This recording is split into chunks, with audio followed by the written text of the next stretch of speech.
All right, welcome to another episode from the Chart Reader. So I want to look at three stocks today. We'll look at SOFI as you see on the screen. We'll take a look at SOUN. I almost forgot, and then we'll wind it out with KULR on this one. All right, I'm very much going to talk about the indices, and I'll at least I think start with it. All right.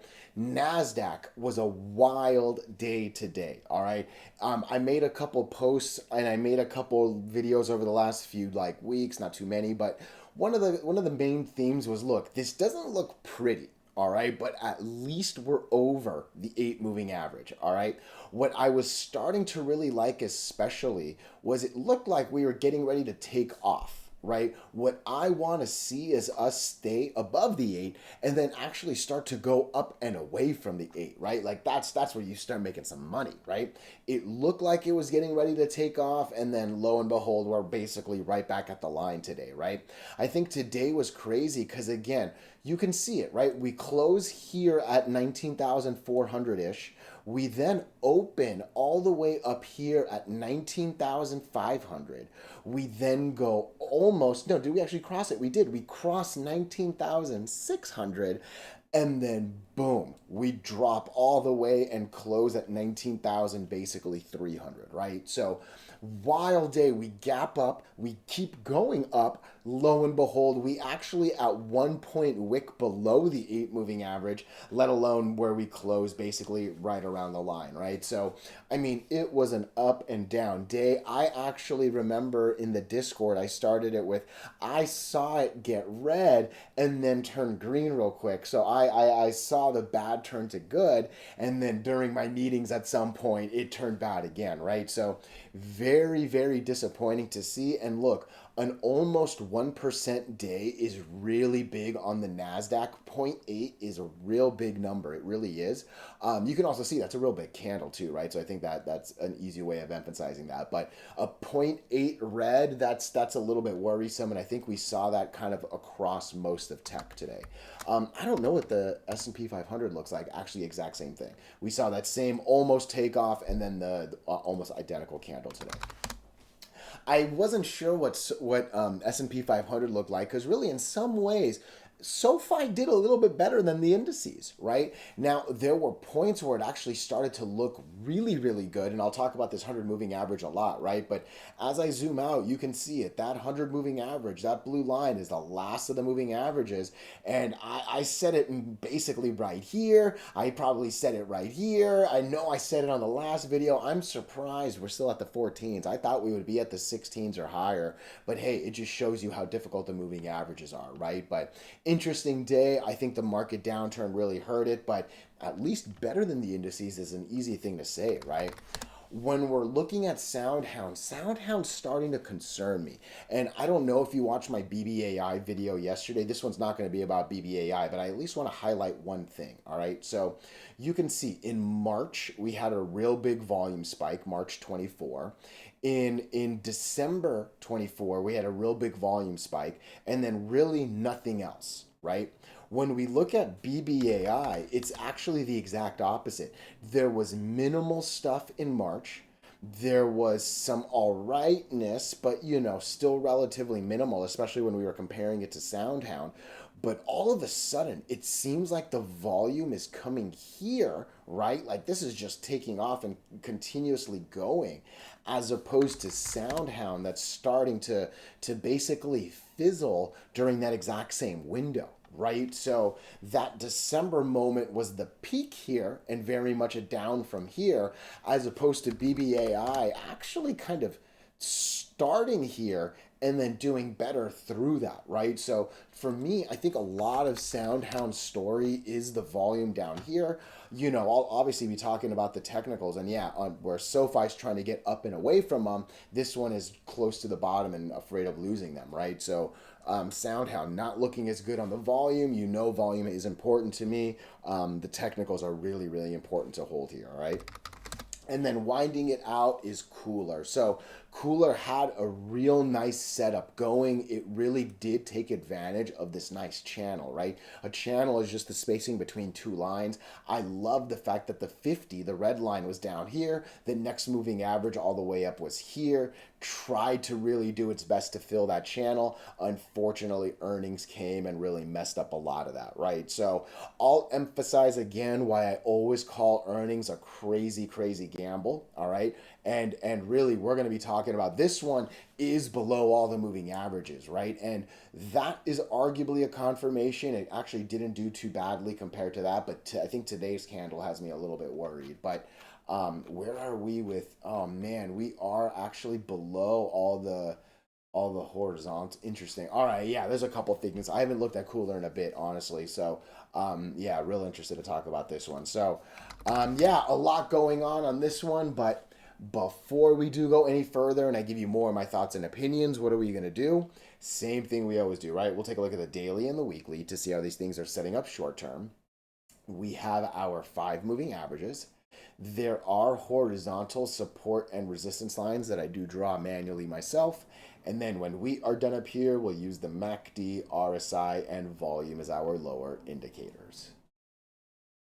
Hey, really quickly, if you can, please subscribe to this channel. Share this video online with your friends. Comment good or bad if you disagree. Look, anything you can do helps so much with these YouTube algorithms. But for real, just being here, giving me your time, oh, I'm so grateful for it. All right, so let's get into it. And SOFI, I can't stress enough how look, these lines look like they're silly little colorful things, right? But there's a reason why I'm confident enough to make these videos and really just let the lines do all the talking and me try to interpret it all, right? But these get exponentially, I couldn't think of the word, these get exponentially harder. The 50 is a really tough line. The 100 is an even tougher line. The 200 is obviously the hardest line, but when the 100 becomes the last one up, I basically start to consider it as the strength of the 200. And that's basically what we saw, right? We were over all 4 of these. We came to the last one, and I mean for 1, 2, 3, an entire 4 weeks, we've basically been testing this line, getting over it with dojis that don't count, getting over it and not confirming, just testing and testing and testing and testing, getting over it but can't confirm.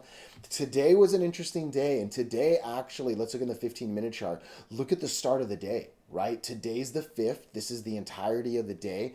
I mean, that was a real strong, almost 2 complete hours, right? And when we look at the market, right, you can see a real nice, strong, almost 2 hours, and then a complete tank afterwards, right? When we look at QQQ, which is identical to the NASDAQ, a real strong 2 hours, and then a tank right after that, right? So if the S&P 500 is going to do that, if NASDAQ's going to do it, it's going to be real hard for SOFI to do anything else, right? I say it again, and I'm going to say it one more time. This looks a lot better than the indices, right? The indices got red candles. This at least was a green candle. This really didn't lose any moving averages, right? So in so many ways right now, I would say that these 3 lines are in control. We're basically just living at these 3 right now, right? I mean, the attempt is there to escape it. It looked really good in the morning, right? But right now, I think the real big question is what's going to happen with the markets, all right?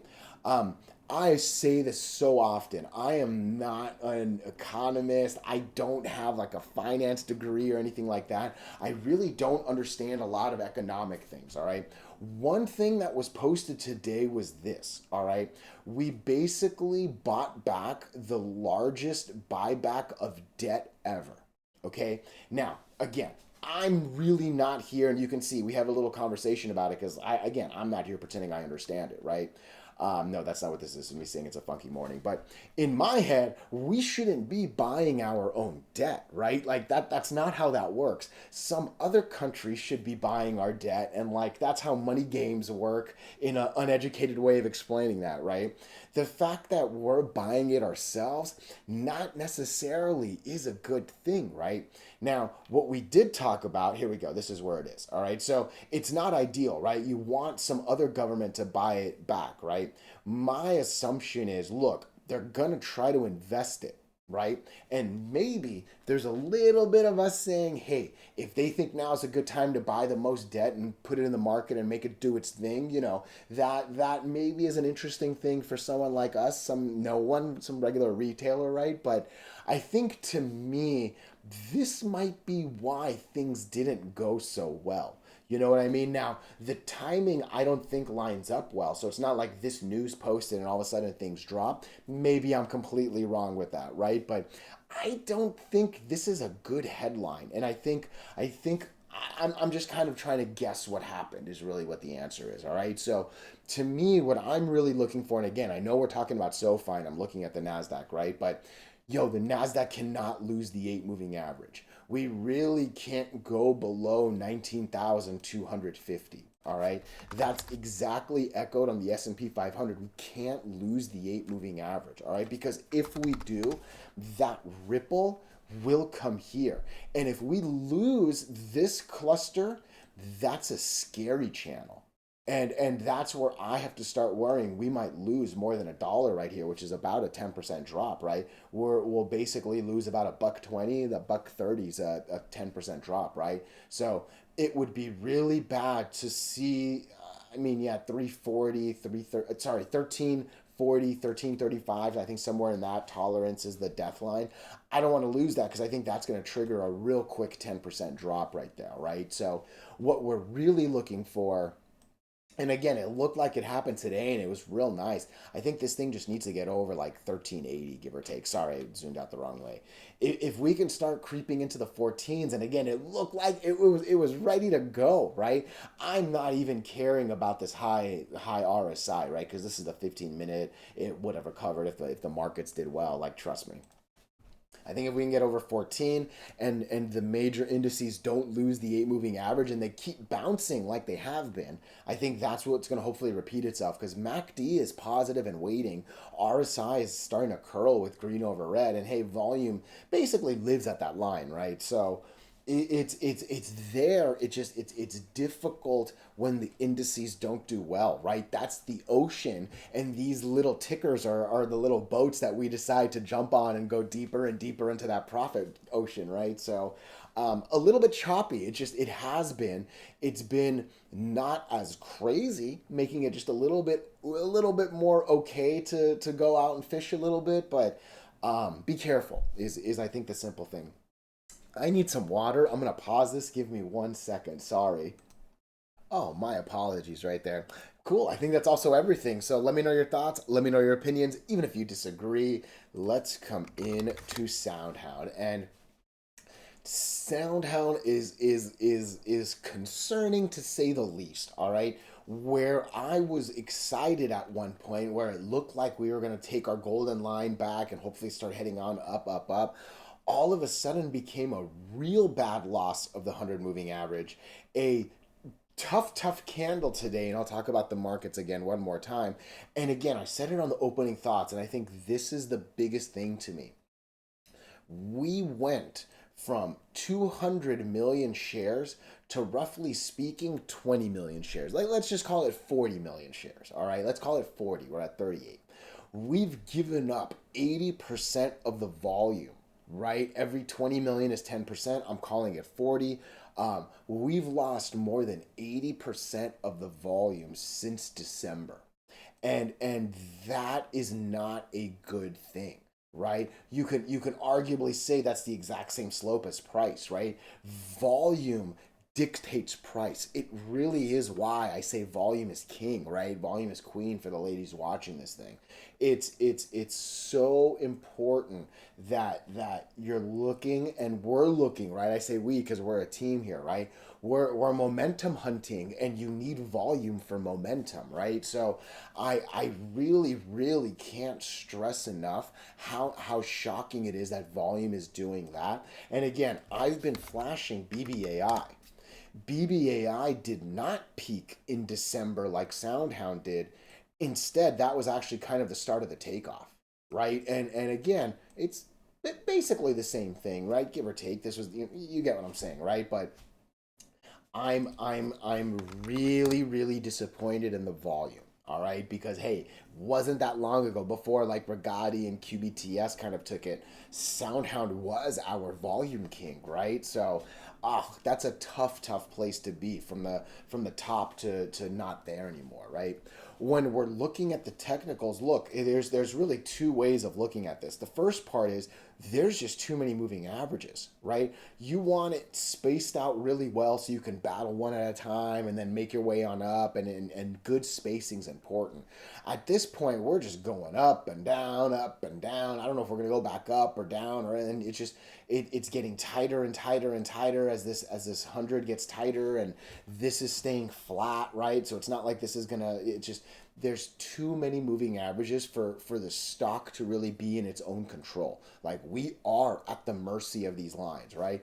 If we lose, I mean, my line right here is at 933, right? But I think that's basically the line. If we lose $9, I'm clicking at 910 basically. That's going to be really bad, because I think that's going to bring us quickly down to 8, and I think arguably 720 if that actually is lost right there. 9 is a critical number to not lose, all right? From there, I mean, if we can get over 1080, that's going to be the real important line. But there's so many lines between here and 1080 that it feels like tough trading right here, right? Personally, I would ignore this until this thing can get over 1080, and really I would start to get worried if this thing's gonna lose 9, right? I think it would be really difficult to go below 715. I think that's a pretty strong support. I will draw that line because I don't even have anything. Yeah, 710. Look at that, right? And look at that. It's basically the top of that. I like that. I think it'll be really difficult to go below that, but that's a big drop. That's actually more than a 20% drop from where we're sitting right now, right? So, and look, just look at this channel, right? It is a green, nothing, red, green. That could be a scary red all the way down there, right? So, MACD looks like it's about to fall into the negative. They are both red over green. I don't like that. We want green over red. So there's a lot of things here saying that Soundhound doesn't look that well. I think more than anything, just too many moving averages is a bad thing, right? So let me know your thoughts. Let me know your opinions. Even if you disagree, let's wind it out with KULR. So KULR, I don't even know where to start with KULR, right? I dig this stock. I do. And I know a lot of people are actually really into this. And the one thing that I try to do here is stay as impartial as I can, right? We're here to let the technicals speak, not, our love for any tickers, right? KULR was very much taking advantage of a good technical moment, right? There's the spacing between lines, whether it's one of the manual ones I draw or these computer generated ones, the spacing between the lines is really important. And this did such a good job going from down here all the way to as close as it could to up there, right? Basically from this moving average to the next one on up, right? From there, it was just all about earnings. And you hear me say this all the time. I say this about blue chips. I say this about penny stocks. I say this about things with 100 million, 200 million shares. I say this thing about it with 40,000 shares traded, right? Earnings are crazy. Earnings really don't care what technicals look like. There were good technicals coming into the earnings, right? We had a positive MACD. We had green over red on both the MACD and the RSI. Volume was very much a healthy growth. It was 3 solid days over the 50-day line. I mean, literally good, right? Earnings doesn't care. Earnings will turn good technicals into horrible, and it'll actually turn horrible ones into good, right? Like, earnings are the wildest, craziest thing. I didn't listen to the earnings. I don't know what it was. Let me know. Let us know if you have any good thoughts on it, right? Because I know a lot of people are a lot more long term on this ticker than my short term videos, right? But yeah, earnings took this from really good technical setup and a legitimate belief that there was a chance at 3 if we can get over this last of the moving averages, right? To all of a sudden we are below all 5. You break all 5 up and you fly. You lose all 5 down and you die, right? And right now I don't even have any lines down here, right? One thing I'd been talking about on these videos for a while was holding this line. All right, this 130 line was really, really important because it was basically these strings of just horizontal movement right there, right? Maybe you can argue that the line's a little too high. Maybe I could like lower it to basically this 123 where we're sitting, right? But again, my lines aren't here for perfect, they're here for good enough. I'm worried that we're losing this very, very critical horizontal moment because there is a crazy. You know what? I'm going to lower it. I think it is just bothering me a little bit. I think that's probably the better line. We are still below it, so I don't think it changes too much. But you can see it, big horizontal. Like that's literally 2 weeks of horizontal. That's another what week and a half of horizontal. That's one, two, three, four, five, six, basically 6 consecutive weeks of horizontal. When all of that lines up like that, that's an important line, right? I always say these computer generated ones matter way more than my little clicks. This is an important little click for sure, right? And to be under it now makes me worried because really the next educated line I can draw is probably at 90 cents. Look at that, it's kind of the top of that right there. Yeah, I think 90 cents is a good line. If you lose 90 cents, I mean, I would probably draw the next one down here, right? And I don't even want to draw that because hopefully this 90 is going to be strong enough and we're going to have to talk lower than that. But things are getting worried. And again, the rhyme is simple, but the rhyme is good, right? Break all five up and fly, lose all five down and die, right? And right now we are under all five, and that was a pretty scary candle. And I think what bothers me the most, it's all after the earnings. Earnings tends to be a good momentum ride up or a scary avalanche down until the next earnings comes, right? So at the moment, there is way more to be scared about than like. I think if this can get over 130, I would be very, very interested. But yeah, I think coming down to 90 kind of seems like the next logical line here. All right. Let me know your thoughts. Let me know your opinions, even if you disagree. Oh, I appreciate you so, so much.